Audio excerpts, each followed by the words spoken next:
In this tutorial, we're going to look at solving linear simultaneous equations. What do I mean by linear? Well, have a look at the equations in the question. There are no squareds there at all. If there were, they would be quadratic simultaneous equations, and you would need to look at another tutorial.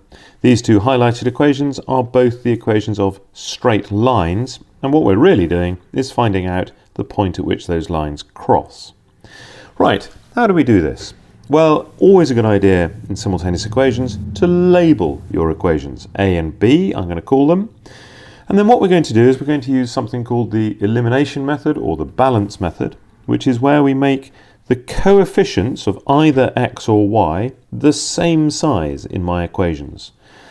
Okay, because at the moment they're different, but if you look at these equations, I could very easily multiply the second one by 4, and then I'd have 4y in each of them.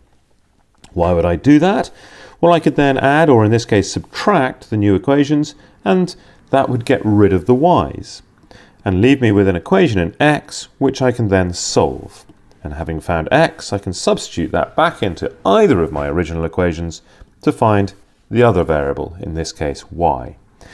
And then the beauty of simultaneous equations is you can always tell if you're right, because you just use the equation you haven't just used, the other equation, and check. So let's do that.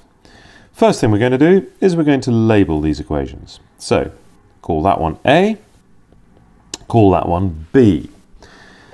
And then, as I said earlier, we're going to multiply this second equation by 4 so that the coefficients of y match. So write down what you're doing. B times 4, that reminds you what you're doing. It tells anybody looking at this what you're doing. And 4 times 4x is 16x, 4 times y is 4y, and 4 times 11 is 44. Don't forget to multiply that side as well.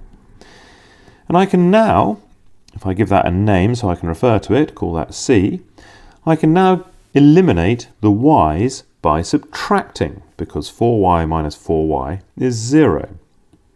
Okay, so I'm going to subtract equation A from equation C. So I'm going to do C minus A. Why have I done it that way around? Because I have more x's in C than in A, and I like to keep things positive.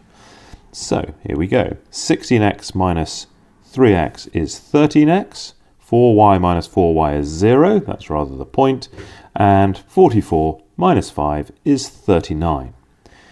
And now step 3, solve the resulting equation.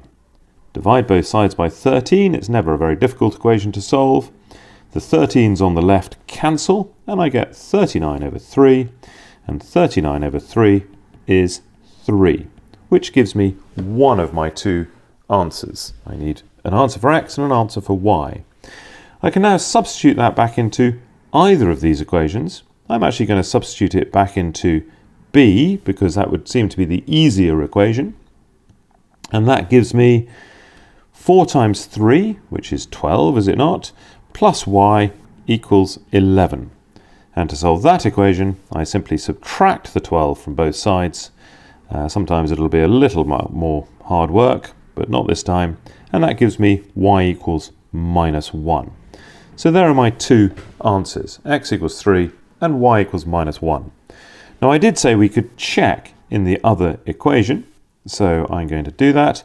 I'm going to do it in green. I'm going to say check in, well, which is the other equation? I've just used B, so I need to check in A. And 3 times x, so 3 times 3 plus 4 times minus 1. Well, 3 times 3 is 9, 4 times minus 1 is minus 4, and 9 minus 4 is 5. So it works. And I know, therefore, that I've got the right answer. They do get a little bit more complicated. Sometimes you'll have to do something to both equations in order to balance the coefficients of one of the things. So I'm going to call them A and B again, as we have done in the previous question, and I'm going to decide which way I'm going to do this. I could balance the x's by multiplying the first one by 4 and the second one by 3, or I could balance the y's by multiplying the first one by 5 and the second one by 2. It doesn't really matter which I do. I'm going to do it the second way. So I'm going to get 5 times equation A, And I'm also going to do 2 times equation B. So here we go. 5 times equation A, I get 15x minus 10y equals 55.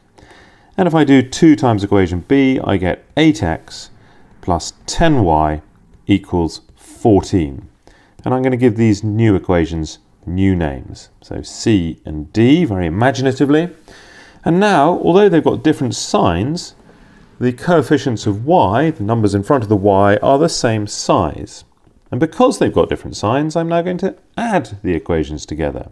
So I do C plus D, and 15 plus 8 is 23, so I get 23x. I get no y's, that was the whole point of doing this, and I get 69 on the right. And again, a fairly simple equation to solve, so I divide both sides by 23, and yes, they cancel on the left, the 23's, that was the point, and I get x equals, well, 69 over 23 is 3 again. And then I need to substitute something into one of my original equations, and I'm substituting the x into, well, I'm going to put it into equation B, because although the numbers are bigger, there are no minus signs, and minus signs can cause problems. So I get 4 times 3, which is 12, plus 5y equals 7. And to solve this equation, I subtract the 12 from both sides, which gives me 5y equals minus 5, and then simply dividing by the 5 allows me to get y equals. The 5's on the left cancel, and on the right I get y equals minus 1. And we can check this, of course. Okay, we've just used equation B, so let's check in A. And what do we get? Well, we get 3 times 3 minus 2 times minus 1.